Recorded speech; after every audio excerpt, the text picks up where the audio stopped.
I started this month and really the end of last month going through William T. Vollmann's Carbon Ideologies, 2-volume set. Volume 1 here, No Immediate Danger, and Volume 2, No Good Alternative.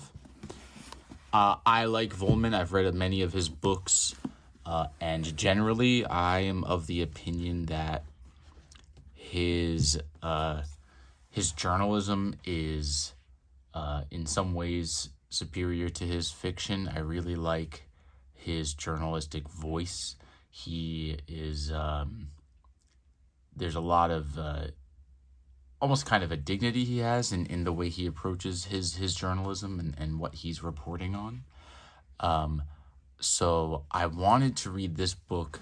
I felt kind of an external pressure to read this series because of I was worried that the information within it would, as the years go by, just become more and more obsolete or out of date. These books are about 6 years old. They came out in 2018 or 2019.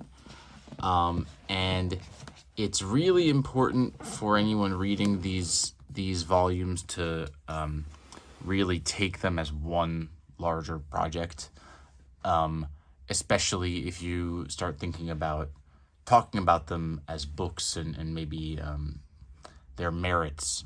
The first volume contains a huge primer section, he calls it. The primer section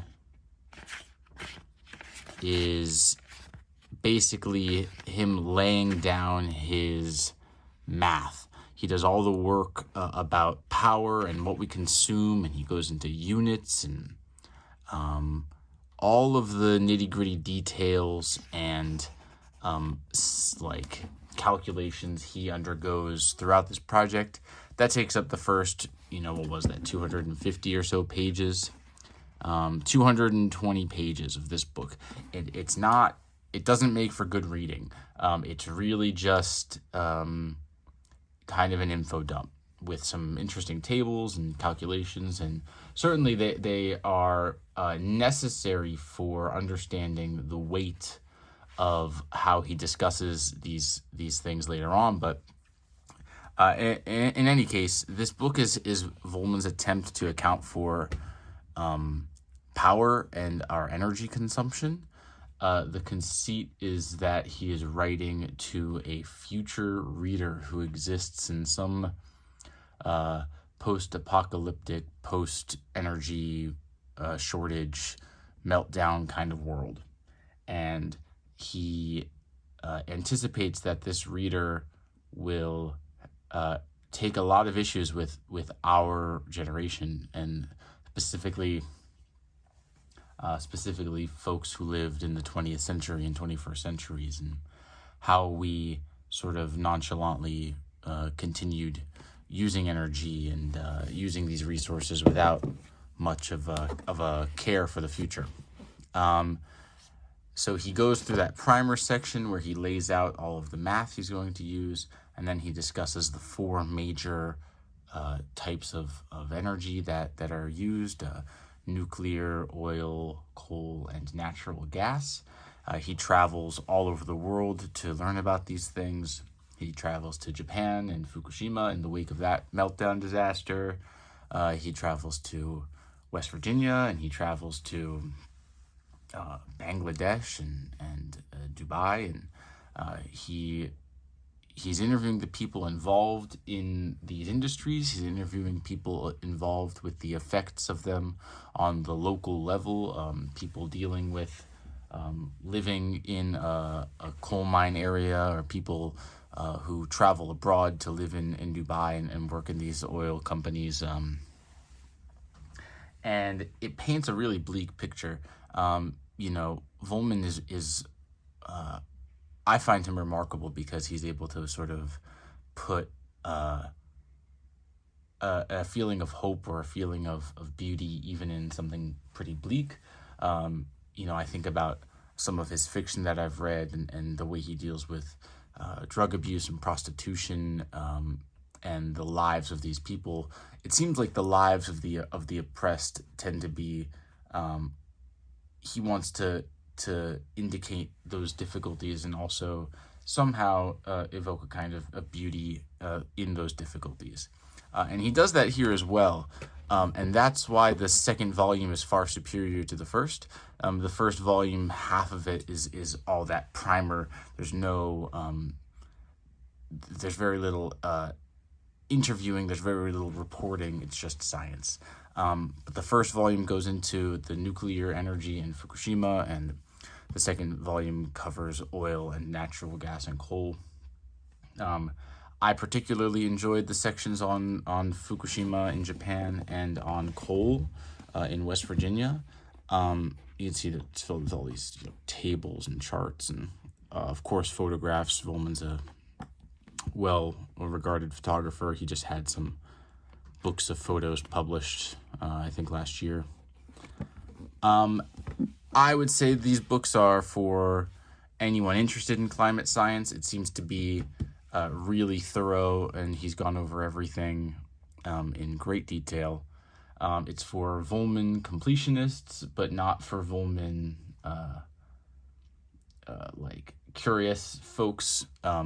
If you're just sort of on the outskirts wondering if you should read Vollmann, this is not a place to start, unless you also happen to be super into climate science.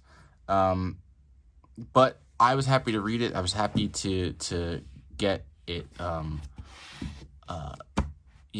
over with, to be honest. I enjoyed a lot of it, many parts of it, but it was at times, as I say, bleak, and in other times dry.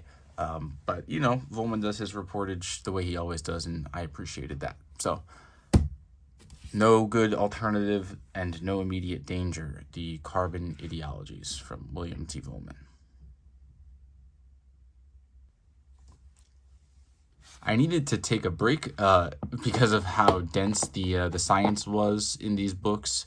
So I actually took a break. I had a long train ride in between these two volumes, and I snuck in Kappa by Ryunosuke Akutagawa. This is a new translation from Allison Markin Powell and Lisa Hoffman Kuroda, put out by New Directions, who I love. I'll read basically anything New Directions puts out, and I was happy to get this beautiful edition. Of course, living here, anything that comes out in Japanese translation into English is readily available at the the Kinokuniya or the Junkido bookstore.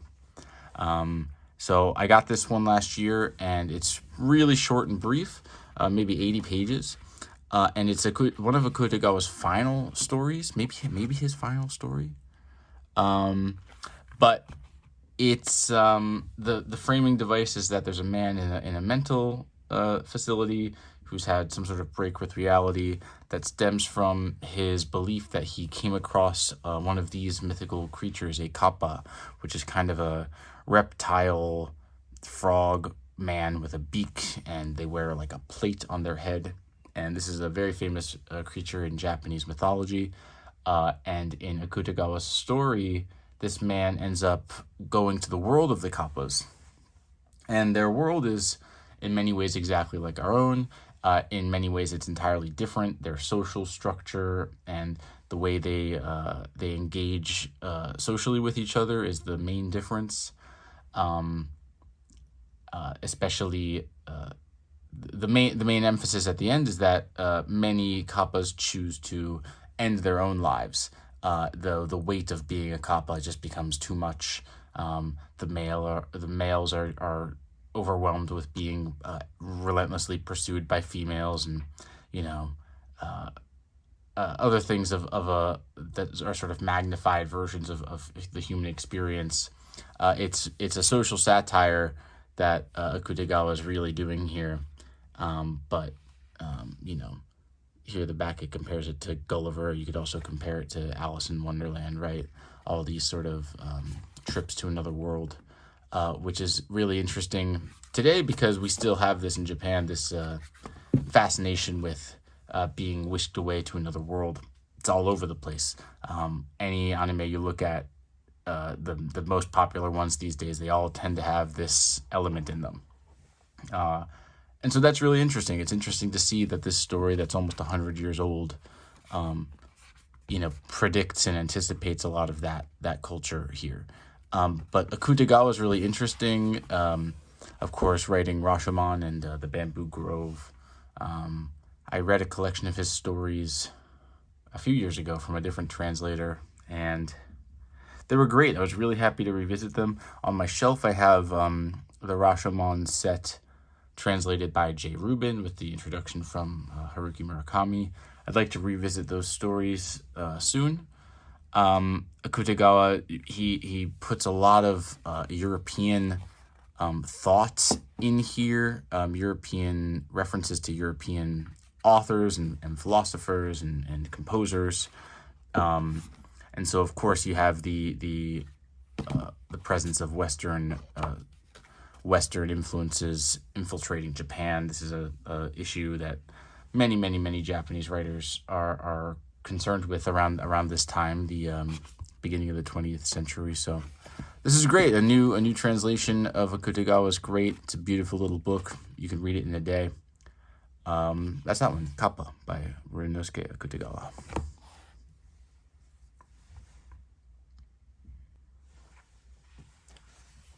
The next one was 4 novels from Marguerite Duras. This is a compilation of The Square, Moderato Cantabile, 10:30 on a Summer Night, and The Afternoon of Mr. Andesmas, perhaps. I'm not so good with French pronunciation. This book has been on my shelf for a long time. I think I've got the date in here from when I was working at the bookstore. Yeah, there it is, 2017. I've wanted to read this book for a long time. Duras is an interesting figure for me. Of course, most famous for The Lover and the script for Hiroshima Mon Amour. This is 4 shorter novels, or novellas, if you will, that vary in terms of quality for me, and they all have a bit of an influence of that screenwriting history, that kind of dramatic style, especially in the first story, The Square, which is almost entirely dialogue.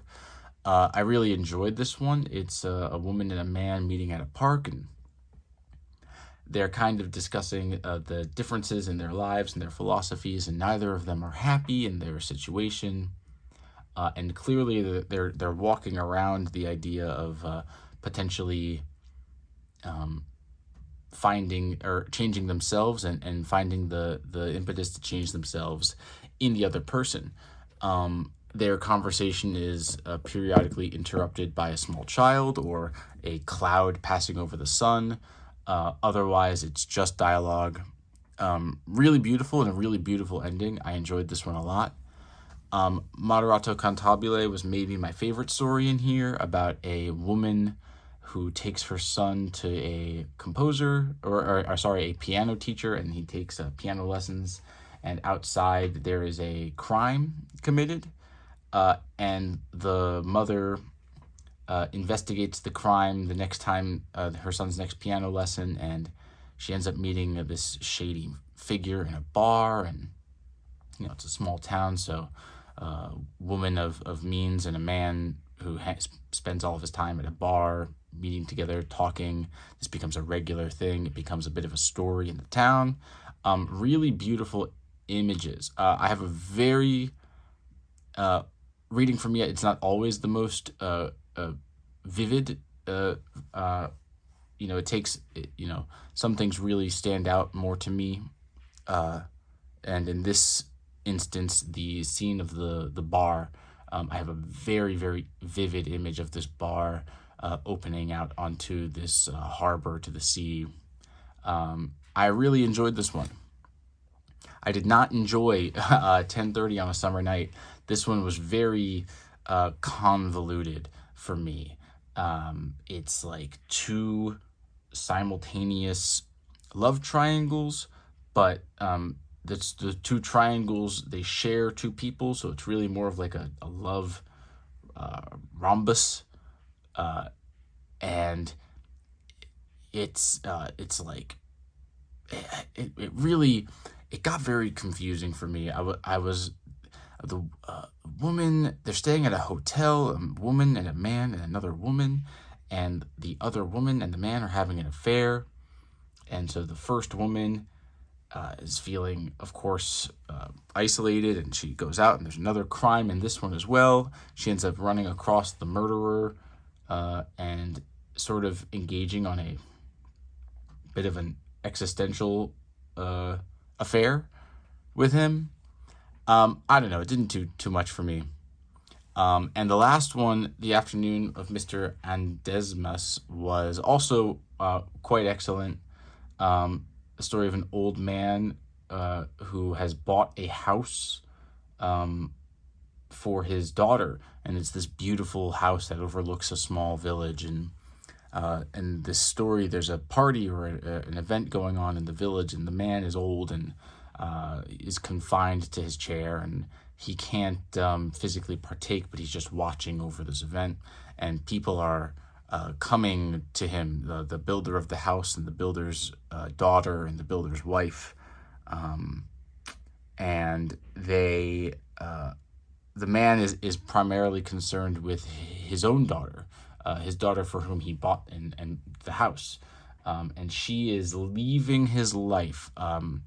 It's, for a while I was unclear if she has passed or if she is like just metaphorically leaving him forever, like meeting somebody in the town and things like that. But there's a beautiful conversation between this man, Mr. Andesmas, and the wife, I believe, of the architect, who is of an age with Mr. Andesmas's daughter. And anyway, 4 short stories, 3 of them hit for me. So I will check out Duras in the future. These themes of interpersonal relations, and there's lots of dance and music and children recur a lot. So she's got something that she's going for here, clearly, and I'll check out more. Marguerite Duras.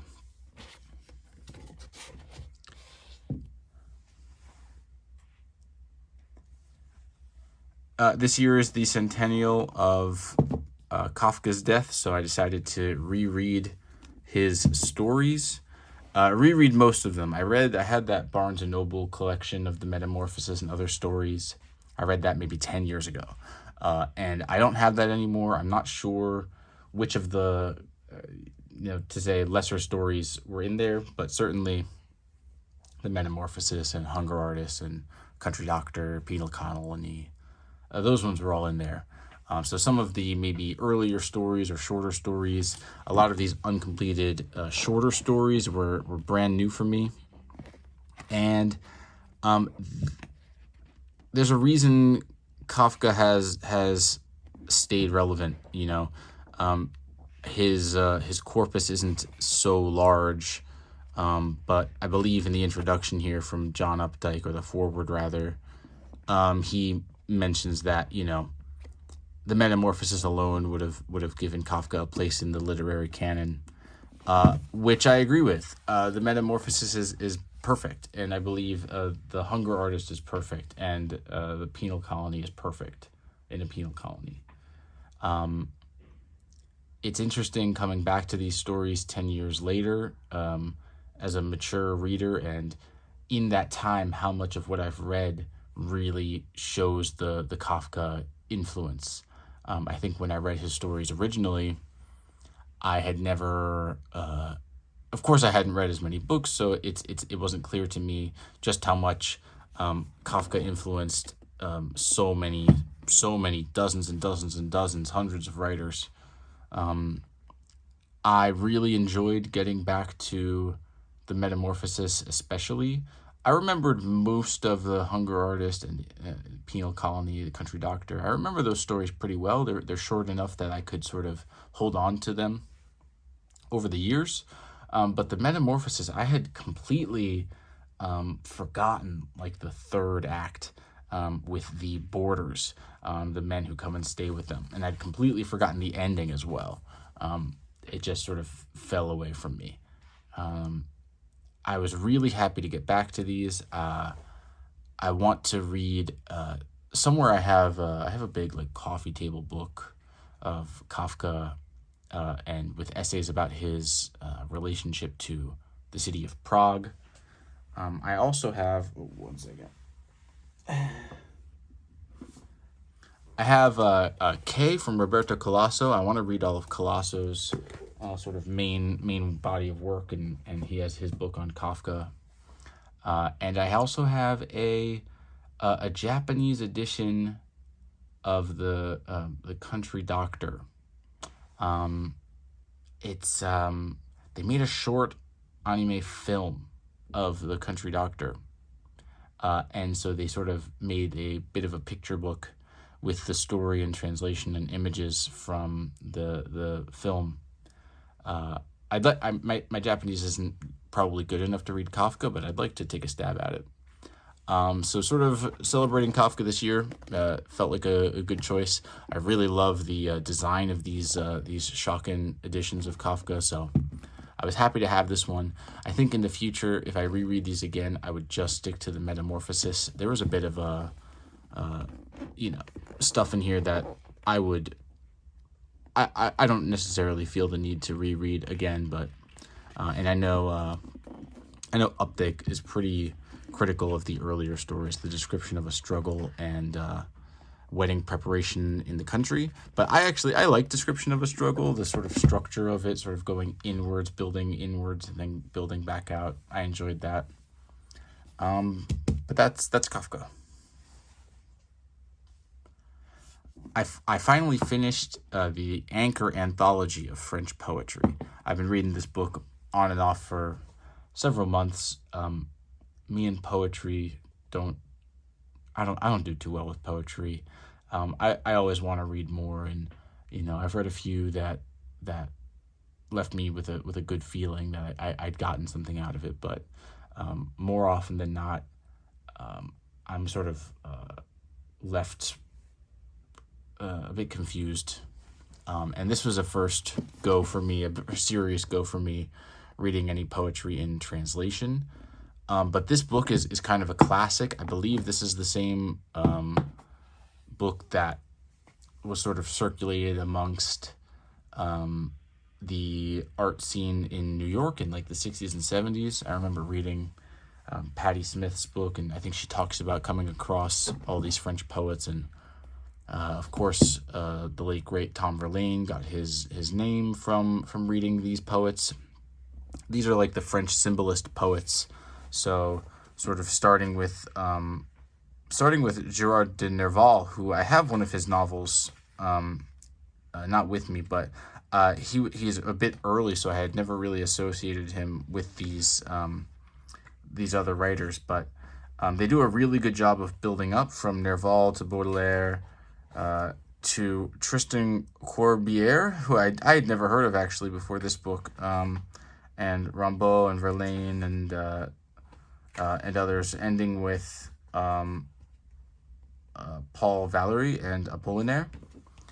And these, of course, the symbolist poets have such a huge impact on poetry and art in the 20th century.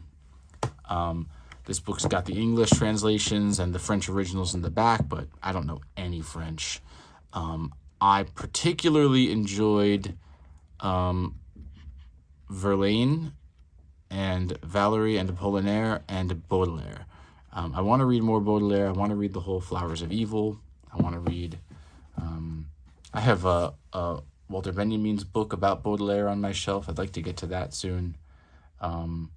But what I really want is, I wish there was like a kind of a history of this period, or of the French symbolist movement, particularly the poets. I'm really interested in these guys' lives. And the poetry is often dark and often beautiful. It's a bit of a reverie. I like the feeling when I'm reading the poems, but I don't think I do a good enough job of keeping everything after I've done the reading. So poetry is hard for me. I was happy to get this book, and I'll reread and revisit. It's a really good place to start if you want to read these guys and don't feel like reading, the entire Flowers of Evil or the entire works of Rimbaud, right? So happy to get this one as well, the Anchor Anthology of French Poetry. My March of the Mammoths book, I guess technically, Carbon Ideologies would count as well if it really should be one book. But anyway, I read The Goldfinch from Donna Tartt.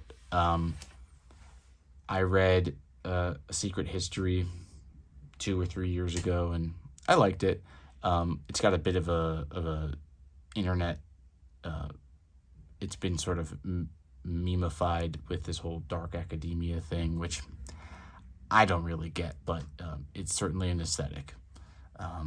But The Secret History was fine. Good mystery, good writing, really compelling, kind of a literary thriller, if you will. And The Goldfinch was, as I was led to believe prior to reading, a bit more like a Dickens book.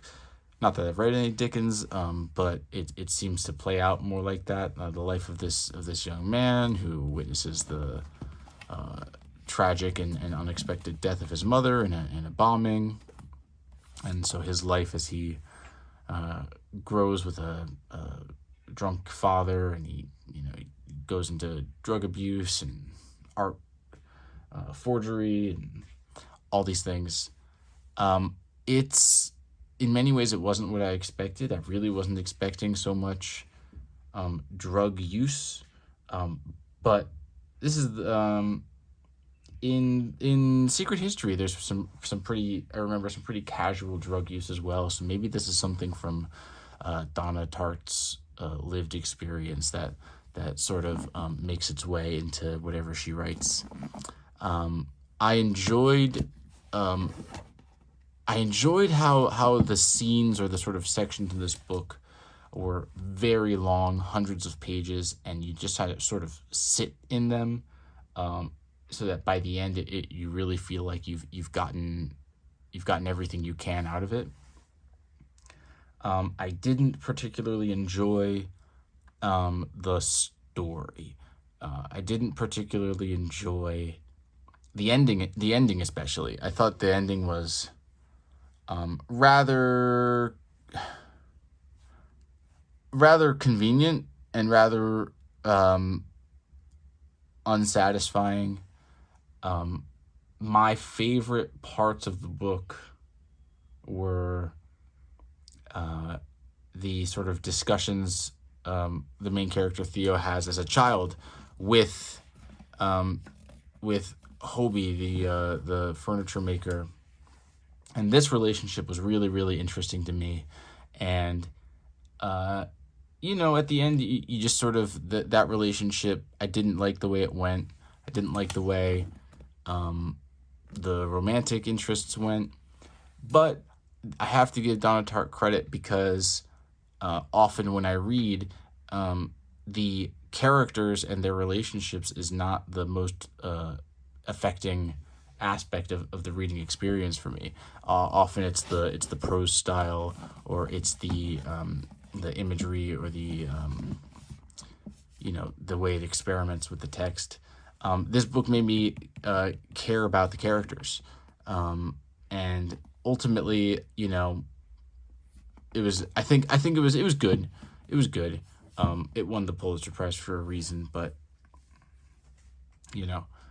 not my cup of tea. And as far as A March of the Mammoth goes, I feel a bit like it was a cop out. I could have read something. I've got other big books on my shelf that I forgot. I forwent. I forgoed. I forwent. I didn't read those ones. I read this one. It was all right. Donna Tartt, The Goldfinch. Next up are two books. I want to talk about them together because this has been a bit of a literary pet project of mine for a few years. I've really wanted to read back-to-back Difficult Loves by Italo Calvino and Laughable Loves by Milan Kundera. I think the titles and the similar covers, and I believe Calvino and Kundera were born around the same time as each other. I know Calvino died relatively young, and Kundera died just last year. I think last year, maybe 2 years ago. This is my fourth or fifth Calvino. I got really lucky when I was living in Kobe, and at the used bookstore, I found a box set with If on a Winter's Night a Traveler and Invisible Cities and The Baron in the Trees. And I got that for super cheap, and I loved those books. And so I think this might be my first Calvino since then. And Milan Kundera, I read The Unbearable Lightness of Being, and to be honest, I don't remember it so well, other than feeling like it was sort of a light philosophy, philosophical but not dense, and I enjoyed the feeling I have when I think about that book is very, very positive. And so I wanted to read these two together. And surprisingly, or perhaps not surprisingly, the titles, do not necessarily reflect the contents, especially in relation to each other. Calvino's loves, the loves he goes into here, are difficult in the often the physical logistics of maintaining a relationship, or kind of love as a romantic feeling and how it can complicate your life. And the Laughable Loves, these are often far more interested in the physical event of love. There's far more sensuality and eroticism in these. There's far more... Kundera seems to be more interested in infidelity and more interested in physical love outside of romantic love. But in other ways, they're very similar because both of them are very very smart and very wry and very good at painting these pictures of these interesting, the way that people come together and drift apart. The Difficult Loves were great for me. They're very slow paced and very light. The relationships give you enough to understand where everyone is coming from, and at the end, Calvino does a really good job of sticking the landing with these stories. I feel like at the end, there's always a bit of a, maybe not a gut punch, but maybe like a finishing blow that is often powerful in that sort of shocking way, or in sort of like a cathartic way. And Kundera's stories are a little more bitter, and the relationships are often, you see the ugly side of people and their motivations within the relationship, and the way people sort of use each other, and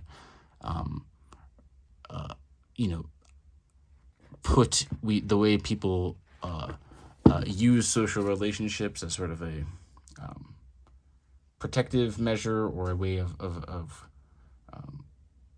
putting everything in order in their lives, using other people, and basing their life philosophies on their relationships. Mostly it's men and their relationship to women and the way they pursue women. But one of the best stories in here was the one of a man who's in his mid-30s who runs into a woman he had an affair with 15 years prior. 15 years prior, he was 20 and she was almost 40, and now she's, of course, much older. And, when these were written in the 60s, 55 was much different than it is now, right? So this woman she seems to be totally falling apart. And that relationship was interesting to read about, and I liked these stories a lot. I should mention that in this edition of Calvino, there's also there's the Difficult Loves, and then there's two more longer stories from Difficult Lives: The Argentine Ant and Smog. The Argentine Ant was, and I guess I have to say it, Kafkaesque. A family moves to a new house that is totally infested with ants, and the people in the village are also living infested with ants, and they have various ways of dealing with them, killing them. There's a man who comes and sells ant poison, but it may or may not actually be an ant tonic that keeps the ants alive.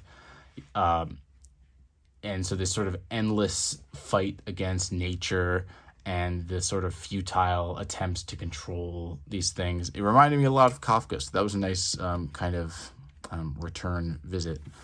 And Smog there's a man who's working for a newspaper that's dealing with pollution as a social issue, and he sees smoke everywhere. There's smoke covering everything, dust and grime and grit, and it's unclear if it's actually there or if it's just part of his imagination.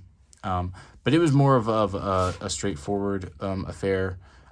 It could have belonged in the Difficult Loves section. The relationship between this man and his partner is kind of a central issue as well. Both of these books were excellent. I really like these covers, although I should say I think I prefer the older Calvinos with sort of the frame, the colored frame, and the bolder covers from HBJ.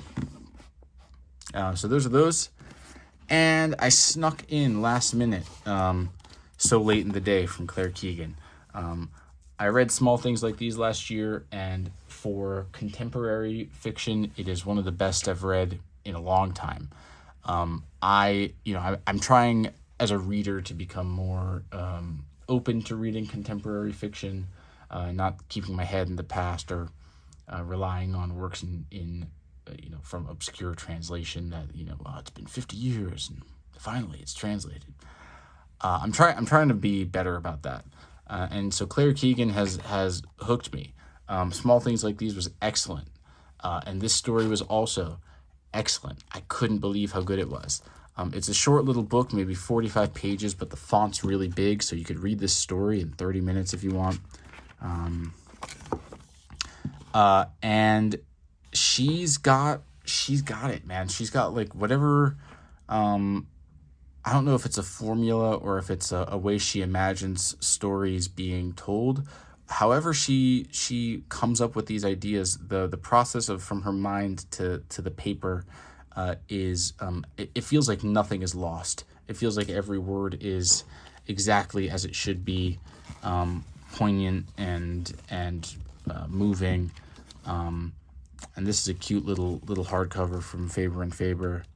On the back, there's a blurb from David Mitchell, As Good as Chekhov. And yeah, I was thinking of Chekhov when I was reading this book. This story is excellent. I have another one of Claire Keegan's collections on my shelf. I want to read it soon, and it gives me hope that I can still find these contemporary writers who move me. So there's that. That is March. 1, 2, 3, 4, 5, 6, 7, 8, 9, 10 books in March.